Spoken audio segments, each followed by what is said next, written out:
Welcome to day 278 of our BU 365-day challenge. Sharon Horne-Ellstrom here, and we're talking about paradoxes. We defined a paradox a couple days ago. It's kind of like an oxymoron, but it's a saying that it sounds absurd and ridiculous when you first hear it, but if you start to think about it, it tends to be true. So today's is what I call the impression paradox.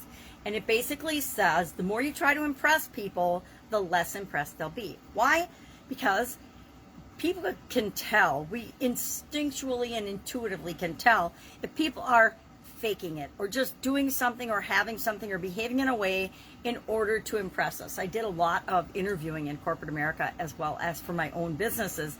And over the years, I think there's very few places that people try to impress more than in a job interview.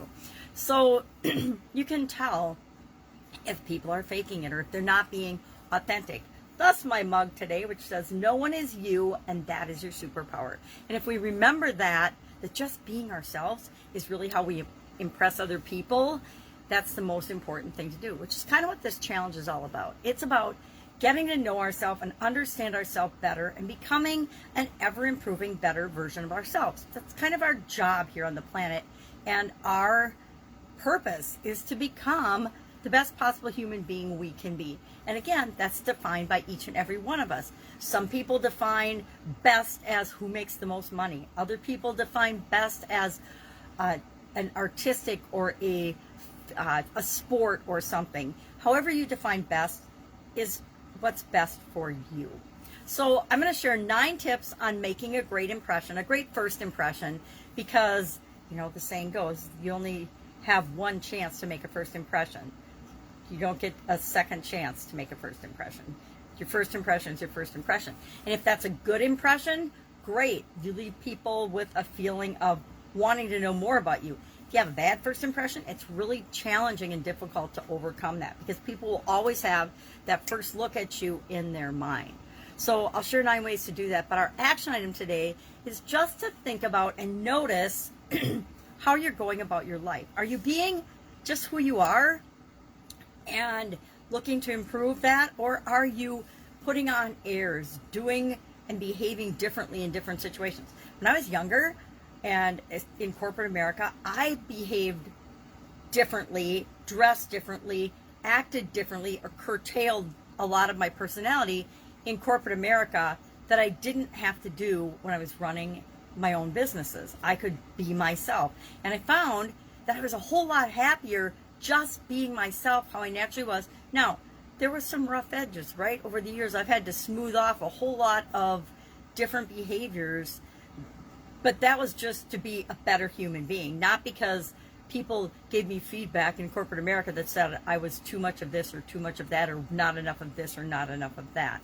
So in my last corporate job, I actually was myself. I just said, this is what you get. I remember the interviewing process was really involved for that particular position. And I interviewed with a bunch of people and a bunch of executives in the company. It was a very large privately held company. And then I interviewed with the whole management team that I would be working with, as well as a few people that would be reporting to me. And we had this big group interview, and they all got to fire questions at me. And I just decided going into it, the only way to be and really enjoy this job was by just being myself. And it was by far the best and most rewarding and the corporate job where I had the most personal growth and development, because I was adding on to who I already am, if that makes sense. So what are some ways that we can make a great first impression? What are some tips? Well, number 1, make eye contact. If you can't look people in the eye, you come off as not being trustworthy. Smile. People like it when you smile at them. Have you ever smiled at somebody and they didn't smile back, and then you smiled at them again, and it's like they cracked their facade and they had to smile back? Dress for the occasion. Guess what? In corporate America, it was appropriate that I dressed appropriate for the company I was working for, to represent them in the way that was expected. We have to meet the expectations of the environment that we're involved in. Or I say, you can always dress a little bit better, but you can't dress worse than the environment and get away with it, or very seldom. Unless you're the, Steve Jobs, who always wears the same thing, or Mark Zuckerberg, who always wears the same thing, and you're at a level of a billionaire, you can do whatever you want. And we can always do whatever we want, but it's what's appropriate for the situation. Be authentic. Be who you are. Don't pretend to be somebody else. If you want to be somebody else, turn into that person by becoming that type of person. Don't pretend that you're that person before you are. There's a lot of debate about that, the whole fake it till you make it thing.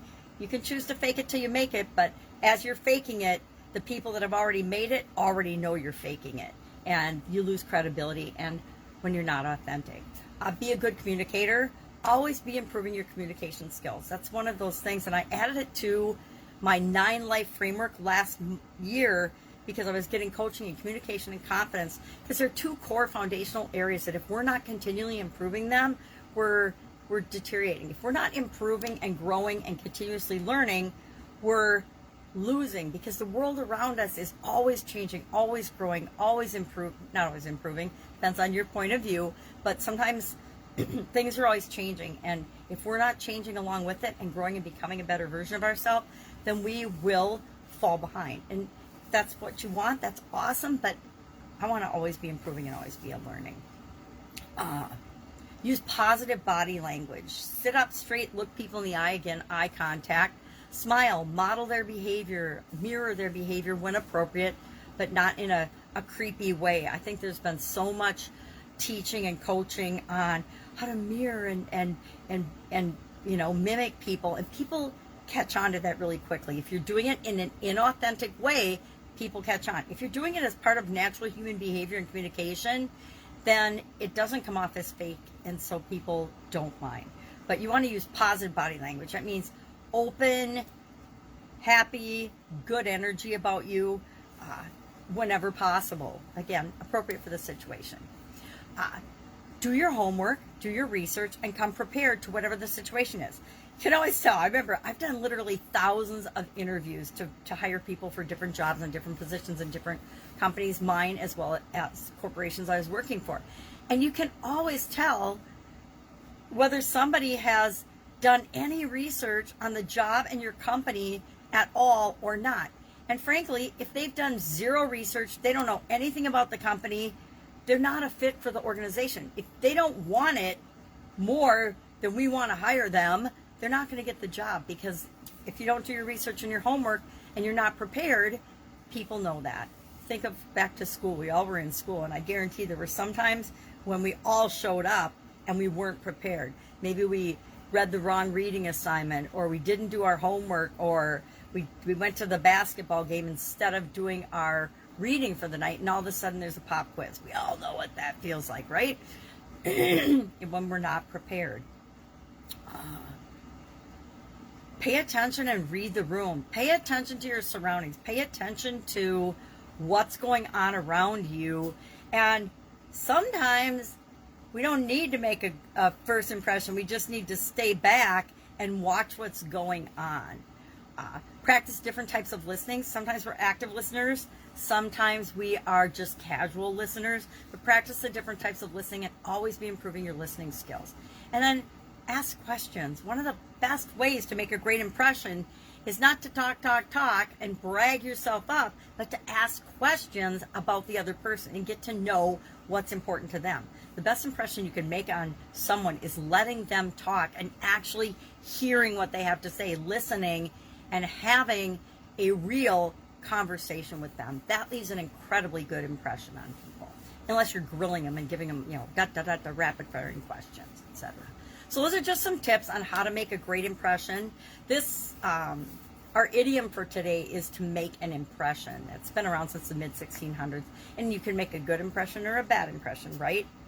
I like to ask myself, when I catch myself behaving in a way that doesn't feel authentic to me, the journalistic framework: who, what, where, when, why, and how. Who am I trying to impress? Why am I trying to impress that person? How am I thinking I'm going to impress that person?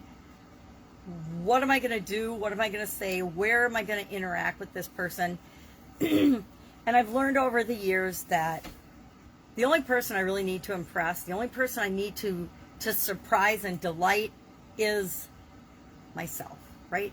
The only person that I really need to impress by being better than I was before or doing something out of the ordinary for me is myself. So love to know. Our action item today is just to notice and ask yourself, I guess let's ask ourselves the who, what, where, when, why, and how of when we make an impression and how we make a first impression. You know, the who, what, where, when, why, and how of making a first impression or making an impression on someone. Are we trying to impress people? Are we trying? If we're having to try and not just being ourselves, then that doesn't usually work, and it usually doesn't impress other people. You know, it's all the people on social media and the fake people on social media. If you have already successfully done something and you see other people bragging about something that they've done, or driving, you know, Lamborghinis and stuff, and you actually own a Lamborghini and drive a Lamborghini, you just laugh at people because you know that they just rented that Lamborghini to take a picture with it on social media, especially if you only see them in it once or with one picture of it ever, and they use that same picture over and over and over again. Or if they do an event at a rented Airbnb mansion and you only ever see them do one event there because they want to put on airs as if they're super successful and that's their house, yada, yada, yada. But we can all see through that. Anyway, that's our topic for today. What kind of an impression do you want to leave people with? I think that's the most important question we need to ask ourselves. And I think the absolute best example you can be for people on the planet is to be yourself, because that gives everyone else permission to be themselves as well. All right, questions, hit me up. Otherwise, I'll be with you tomorrow.